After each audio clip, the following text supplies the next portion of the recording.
Commissioner साहब से मुलाकात की हम लोग इसके बारे में, तो उन्होंने ये कहा है कि जल्द से जल्द उन लोगों को फिर से रिमांड देंगे, अरेस्ट कराएंगे उन लोगों को, उन लोगों की बेल कैंसिल करा के फिर से उन लोगों को जल्द से जल्द अरेस्ट कराएंगे। अलन की दरगाह को लेकर क्या डिस्कशन हुआ? अलन की दरगाह को लेके हम लोग एसपी मैडम के पास गए थे, उनको मेमोरेंडम एक दिए हैं उनको कि वहाँ पे फिर कम्युनल राइट्स नहीं होना कुछ भी, तो उन्होंने भी वहाँ पे विज़िट किया है और उन्होंने हमको एश्योरेंस दिया है कि आइंदा कुछ भी गड़बड़ नहीं होनी। तो इस बात का एश्योरेंस है कि दोबारा वहाँ इंशाल्लाह। जी हाँ जी। मैडम मुजम्मिल के केस को क्या आपने ये किया, क्योंकि कई सवाल कई उंगलियां भी उठ रही हैं कि मुजम्मिल के केस मुजम्मिल के लिए हम लोगों ने बहुत ज़्यादा प्रेशर डाला है उन पर। फहद बाबा भी बात कर रहे थे उनसे कि जल्द से जल्द उसका मसला हल करना चाहिए, क्योंकि 20-25 दिन हो गए मसले, तो इसीलिए हम लोगों ने उन पर काफ़ी प्रेशर डाला है और उन्होंने ऑफिसर को भी चेंज किए हैं। इंशाल्लाह ताला जल्द से जल्द इसका नतीजा निकलेगा। उसके नहीं है तो हम लोग ये भी कह के आए हैं कि अगर जल्द से जल्द नतीजा नहीं निकला तो हम लोग भी प्रोटेस्ट करेंगे। और तेगनूर की मस्जिद गफ्फार का जो मसला, वहाँ पर जो गुंडा एलिमेंट्स, एंटी सोशल एलिमेंट्स ताला तोड़कर कुरान मजीद को जलाए थे, उसके ख़िलाफ़ हमने FIR करवाई थी। वो अननोन FIR थी और 24 आवर्स में कल्प्रिट को आइडेंटिफाई किया, उन्हें फिक्स कर जेल को भेजा गया। उसमें थेफ्ट, ट्रेसपासिंग, कम्युनल हार्मनी को डिस्टर्ब करने के सेक्शंस, ऐसे सेक्शंस लगाए गए थे, मगर फिर भी उसे सिर्फ 1-2 दिन में छोड़ दिया गया। हमने सिर्फ कमिश्नर साहब ने जो एश्योरेंस दिया था हमें कि आप इतना सेंसिटिव इशू को इतना पीसफुल तरीके से हैंडल कर रहे हैं, इसके लिए हम अप्रिशिएट करते हैं और आपको एश्योर कराते हैं कि कल्प्रिट को हम स्ट्रॉन्ग सेक्शंस के तहत अंदर भेजेंगे। तो वही बात लेकर आज फिर कमिश्नर साहब के पास हम आए और आकर उनसे पूछा कि आपने एश्योर कराया था हमें, आपने भरोसा दिलाया था हमें कि आप कल्प्रिट को अंदर भेजेंगे स्ट्रॉन्ग सेक्शंस के तहत, मगर 24 आवर्स में 2 दिन में कल्प्रिट्स बाहर जाता है तो फिर क्या मैसेज जाएगा सोसाइटी में। तो कमिश्नर साहब ने इमीडिएटली अपने कंसर्न पुलिस स्टेशन को हमारे सामने बैठकर डायरेक्शन दिया, बेल कैंसिलेशन करने का डायरेक्शन दिया और हमने डिमांड किया कि 120B 153A गुंडा एक्ट के तहत उसे फिक्स किया जाए। तो एश्योर कराया है कि 8 से 10 दिन में फिर से उसकी बेल कैंसिल कर ये तमाम सेक्शंस उसके ऊपर फिक्स कर फिर से 8 दिन में जेल को डाला जाएगा। अगर नहीं डाला जाएगा तो गुलबर्गा में मोहतरमा कनीज़ फातिमा साहिबा की लीडरशिप में बहुत बड़े पैमाने पर एहतजाज किया जाएगा। अलन की दरगाह को लेकर क्या इशू है बाबा? क्योंकि देखिए यहाँ पे कांग्रेस का एक MLA है, उंगलियाँ उठाई जा रही है कि भाई एक MLA के होते हुए आसपास के गांव में ये चीज़ें हो रही है। क्या MLA का काम नहीं बनता कि ऐसी चीज़ों को रोकना?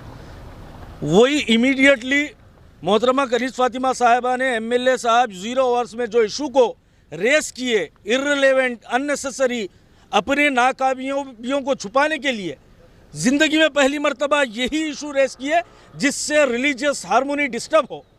बचपन से लेकर अभी तक उन्हें हम ये समझते हैं कि पार्टी कोई भी हो मगर हो सकता है सेकुलर है। हम ये समझते थे कि जो दरगाह के, वही दरगाह के उर्स में बचपन से लेकर अभी तक आते थे टोपी पहनकर।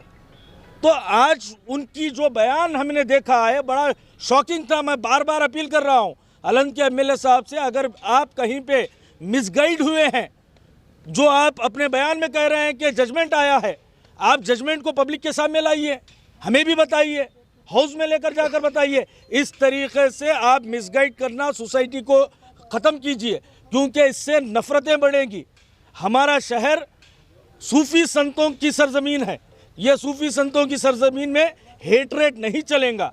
तो इस बात का इमीडिएटली मोहतरमा कनीज़ फातिमा साहिबा ने स्पीकर को बताया और फैक्ट्स पूरे बताए। जो जजमेंट्स हमारे फेवर में आए हैं, सेवा मंडल के ख़िलाफ़ आए हैं जजमेंट, उनके एप्लीकेशंस रिजेक्ट हुए हैं, डिसमिस हुए हैं। ये बात स्पीकर को बताया, स्पीकर ने एश्योर कराया है कि उनकी बात को रिकंसिडर करते हुए आपके जजमेंट्स को रखकर उनके स्टेटमेंट को रिकॉर्ड से हटाया जाएगा।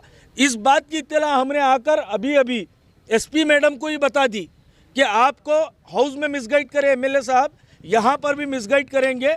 आप मिसगाइड मत हुए, फैक्ट्स ये हैं, ये आपके नॉलेज में ये फैक्ट्स रहे, ये बात भी हमने एसपी मैडम को बता दी है। ये बताया जो मामले जो है कई मामले पे आ रहे हैं, जैसा कि मस्जिद का मामला है तो गिरफ्तार करने के बाद रिहा किया गया, और मुजम्मिल का मामला है वो मुकदमा दर्ज होने के, लेकिन अभी तक कार्रवाई नहीं होती पुलिस से, क्यों ऐसा इतना लेट होने? मुजम्मिल के मामले में भी कमिश्नर साहब से बताया गया कि अब आप शॉर्टली मुजम्मिल के मामले को कंक्लूजन तक नहीं पहुंचाएंगे तो हमें, अभी तक हमने कोऑपरेट किया आपके साथ, अब हम बर्दाश्त नहीं करेंगे। हम एक आप लोगों के खिलाफ प्रोटेस्ट करेंगे, सीधा सीधा खुली तौर पर हमने ये बात कमिश्नर साहब को बता दी है कि अब बर्दाश्त नहीं किया जाएगा। मुजम्मिल का इशू हो या ताड़ तेगनूर का इशू हो या फिर हेवी व्हीकल्स का इशू हो, तो उन्होंने एश्योर कराया है कि इन्वेस्टिगेशन ऑफिसर जो था उसे इमीडिएटली हमारे सामने चेंज कर दिया गया है, दूसरे सीपीआई को अपॉइंट कर दिया गया है। अब थोड़ा सा वक्त पूछे हैं, वक्त दे रहे हैं।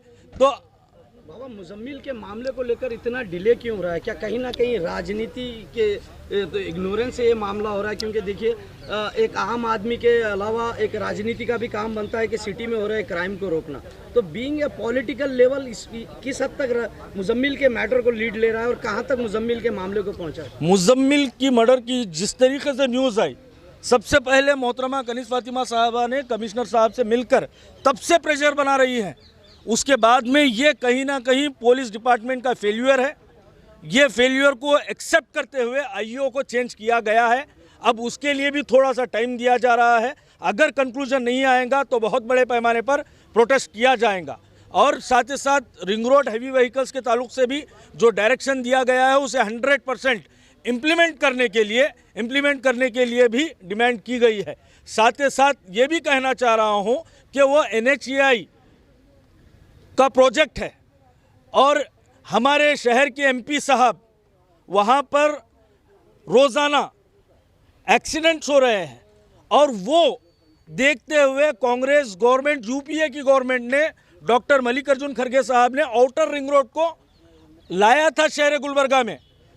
Transport minister Nitin Gadkari announce करते हैं कि वो रिंग रोड को कैंसिल किया जाएगा, तो हमारे पास से कोई सवाल नहीं पूछता कि आप आउटर रिंग रोड को कैंसिल क्यों होने दे रहे हैं।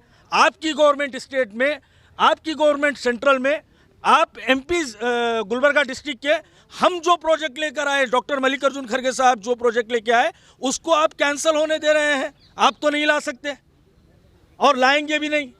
जो लाए हैं उसको तो संभालो, उसको भी संभाल रहे नहीं। ना जो एग्जिस्टिंग रिंग रोड है ना उसको ये कर रहे हैं, ना सबवे बनाया जा रहा है। और यही मैं बार बार यही कह रहा हूँ कि इलेक्शन होने के बाद में हमें पब्लिक रिप्रेजेंटेटिव बनकर काम करना चाहिए, अपनी मेंटालिटी को ब्रॉड करना चाहिए। ये नॉर्थ है, ये साउथ है, ये ग्रामीण है, अगर देखेंगे तो आप ये मत समझिए कि परमानेंटली भारतीय जनता पार्टी की गवर्नमेंट नहीं रहने वाली है। आप ये ख्वाब गफलत में है कि परमानेंट हम ही है, ऐसा नहीं है, परमानेंट नहीं हो सकती। आप ये तमाम चीज़ें देखकर यही समझ में आ रहा है कि ये साल हमारा बचा हुआ है, जितना लूटना है लूट लो, यही एक मकसद समझ में आ रहा है। क्योंकि ये लोकल बॉडी के इलेक्शन, पूरे कर्नाटका के MLC के इलेक्शंस को अगर देखेंगे उसमें क्लियर कट मैसेज है कि आने वाले दिनों में भारत जलाओ पार्टी का खात्मा कर्नाटका से हो जाएगा।